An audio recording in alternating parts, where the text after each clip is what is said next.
Being a great dad isn't for everyone, and in South Africa, most kids grow up without their fathers because their dads are just scumbags and deadbeats. And while most believe that celebrities should at least be able to easily cover their children's financial needs, it's not always the case, as you'll see in this video. So in this video, we will look at 10 South African celebrities who were absent or deadbeat fathers. Some were just baseless accusations by spouses, while others were full-blown scumbags. So watch till the end and don't forget to subscribe to our YouTube channel for more content like this. Number 1. Vusi Kunene. I know what you're thinking. Vusi Kunene can't possibly be a deadbeat father, and maybe you're right. But here's the full story. In 2014, Vusi went to court on the issue of allegedly failing to support his daughter, whom he had with the ETV scandal headwriter Mhlaba. According to details published by the South African newspaper Sunday World, when Grace found out that the story had been leaked, she denied suing him, saying it was probably the daughter doing the suing, which makes sense because she was 17 and probably believed she deserved more, thinking that her father was rich or something. When asked about the matter, Vusi Kunene said he didn't understand why Grace would sue him or claim he was not supporting his child.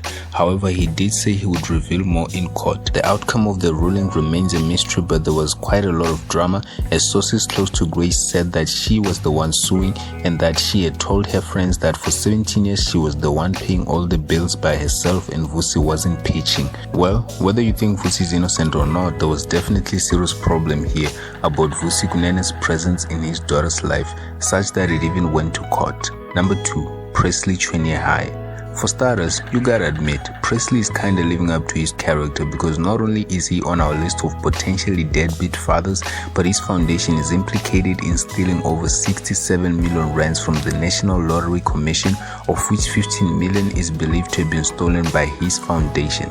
Unlike most people, Presley isn't a fool and hasn't responded to this news, just like he hasn't talked about his absenteeism in the fatherhood class. Presley is national treasure for his role on Tsotsi, in which he won an Oscar, but in real life he looks like he's also kind of a fraud. The actor has a 16-year-old son he's allegedly failing to take care of. The baby mama even ended up going to Moja Love's Papel show to expose him, and even after all that, Presley has not said anything about it on his social media. According to his baby mama, Presley is not only financially absent, but he is also absent from the child's personal life, not even knowing which school the child is going to. And I will say, if all of this is true as it looks, Presley could be the leader of the South African Deadbeat Fathers Association, because he can clearly do better. Number 3. Andile Nebulani. Okay, before you all think we believe anything we read, bear with us. We know Nebulani is a good man, but you gotta admit, someone has it in for him. The actor was accused of being a deadbeat father by some woman named Amanda Waller, who was obviously a ghost account hiding behind a keyboard. She accused Nebulani of neglecting his children and sleeping around and going on drinking sprees. The woman went as far as claiming that Nebulani just didn't care about his children at all, to which Nebulani was deeply offended and rubbished the claims. And honestly, that's kind of what we're expecting from people like High if they were innocent. Nebulani stated that he was an amazing father, and both his kids and close friends could attest to that. He even challenged the ghost account holder to come out of the shadow realm and speak up like a real man or woman. Oh, speak up! Because he takes such claims seriously. Furthermore, Nebulani said that such claims were hurtful to his family, especially his children, who were shown the screenshots by friends to their great detriment. We honestly believe Nebulani is a great dad too. Not like he would say if he wasn't, but we believe him. Number 4. King Madoda. This one is a little funny that it's even a thing we're talking about. Apparently, King Madoda couldn't afford to pay his child support and could only afford 500 rands per month. I mean, even a SPA employee can at least do better than that. No offense to SPA employees, but for context, King Madoda has how many cars and how many houses worth how much? The guy is filthy rich and he can't afford 500 rands child support. His baby mama had appealed for him to increase the amount to 1,200 rands, but he said it was too much. And only a month later, he posted a new BMW ride worth 10 years worth of the 1,200 rands child support. And fans were enraged and encouraged him to be a little bit more serious about life and take care of his children. The guy literally has a song about being such a spender, the Moreki song. Bro has zero excuses and should do better. Number 5. Prince KB. Whether you like this guy or you hate him, you gotta admit, at least he manned up and fixed that pop-held matter.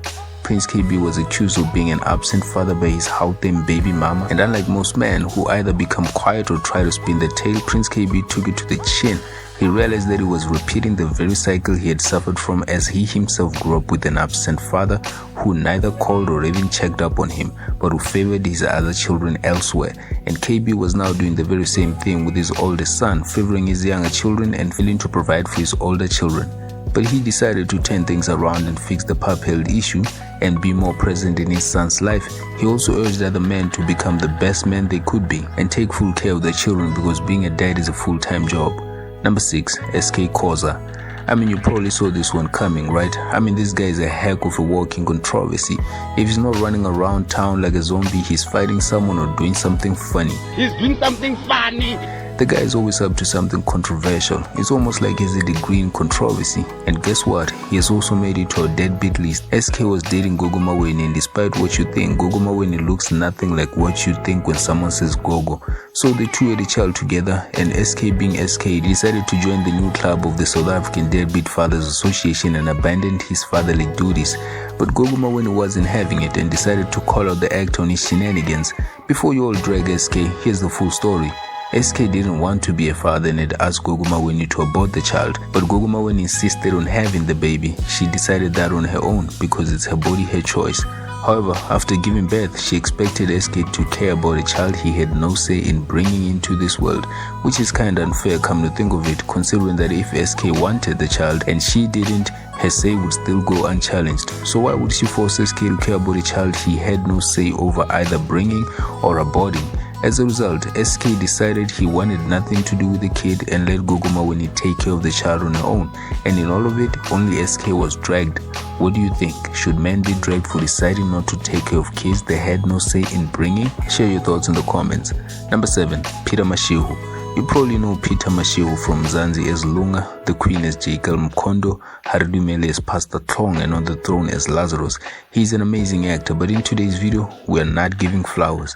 We are giving a reality check of our stars. Mashu was married to his wife for a very long time until they got divorced. Apparently, Mashu was unfaithful to his wife, and his new girlfriend was actually his daughter's age around the time of the scandal.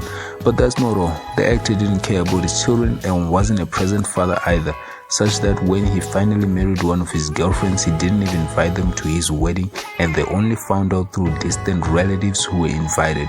Furthermore, Mashu was bound by law to pay 3,000 rands a month for his children's financial needs, but he decided to do something better than that and chose to pay absolutely nothing for over 12 years. Maybe he was preparing for a balloon payment, who knows. But after 11 years of missing child support payments for his 2 children, the actor owed nearly 400,000 to his children. But here he was paying lobola to his new wife and getting married to a woman with 3 children of her own. So we think if ever there were awards for deadbeat fathers, he would come out on top. Number 8, KCB. Hopefully we won't have to remind you who this guy is, because you've seen him on Generations and in Bed with the Seed. So what's his deadbeat tale? Well, the actor was accused of dragging a lady named Zuki Swazuke, who is also a radio presenter. She accused him of dragging her and forcing himself onto her, resulting in the birth of a baby named Zia Mia. According to Zuke, Sibia denied being the father of Zia. However, in a later statement by Sibia, he acknowledged the child, but refused that he forced himself onto Zuke, alleging that Zuke was simply making up those allegations from her imagination.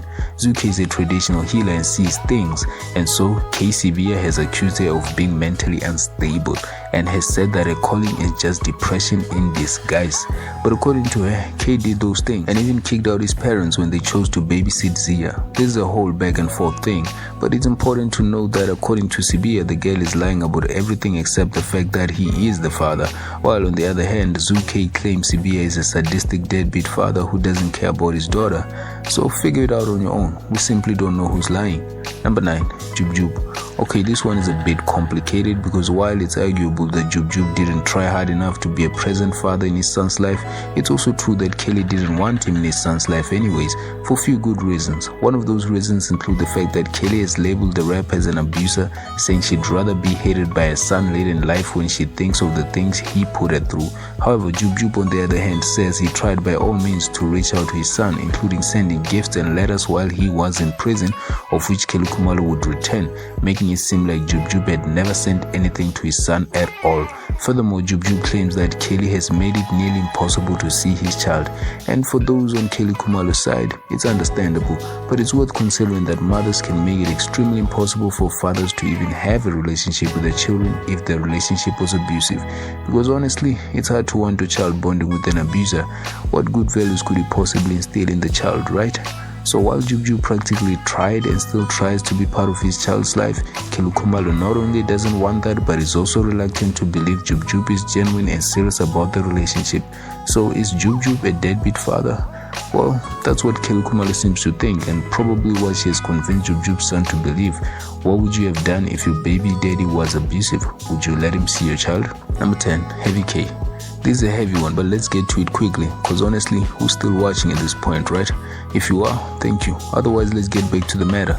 So Heavy K was dating some 24-year-old woman named Ntombi, and she couldn't let him breathe as she was breathing heavily over his neck about child support. She went on a rant about how the artist was paying only 5,000 rand in child maintenance and that he had kept her in his shadow and didn't allow her to shine. Furthermore, she also accused him of being very toxic and neglecting his boys, especially the disabled one, saying after their separation, Heavy K stopped being present and left her to fend for herself. Moreover, she also believed that if Heavy K had let her grow, she could have been taking care of those children on her own. And Heavy K never responded to none of that stuff, but decided to post a sweet birthday message on his son's birthday. And hear me out, he could be using his kids for PR, because it's easier to post a sweet message and a picture of your son on social media than actually taking care of your son and being present. But we'll never know. All we know is Heavy K has never denied or confirmed the accusations. That'll be all for today. Thank you for watching, and don't forget to subscribe to our YouTube channel for more content like this.